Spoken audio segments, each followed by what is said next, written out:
This is Keith, a D&D writer and full-time storyteller. Today I'm asking him what his favorite TTRPG memories are and why they've stuck with him for so long. I think you'll really like them.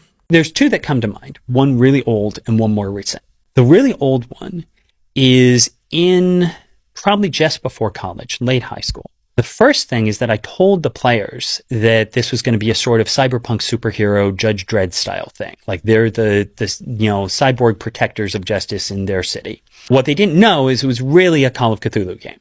This was totally supernatural horror, and part of the point of it was all their cool gadgets and guns and stuff don't work when you're facing a little, carnivore that stops time. This is the kind of bait and switch you should not do with people you don't know.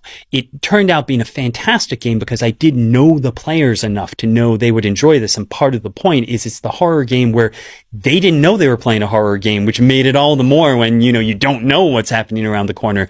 There was a moment in that game, there were basically 5 cities, each city having a new problem as they're going from city to city with disaster in their wake. And there is a moment where they are in a little shuttle that has a tactical nuclear weapon.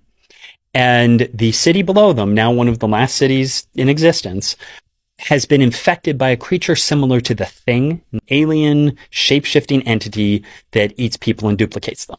One player saying, we have no choice, we have to nuke this place. We don't know how many of these creatures there are. We don't have any way to stop them. We've got to contain this here before it spreads to the other cities. And the other player saying, you are insane. There's hundreds of thousands of people here. We cannot possibly do this. And it was just the intensity of, in that moment, they're not thinking about stats.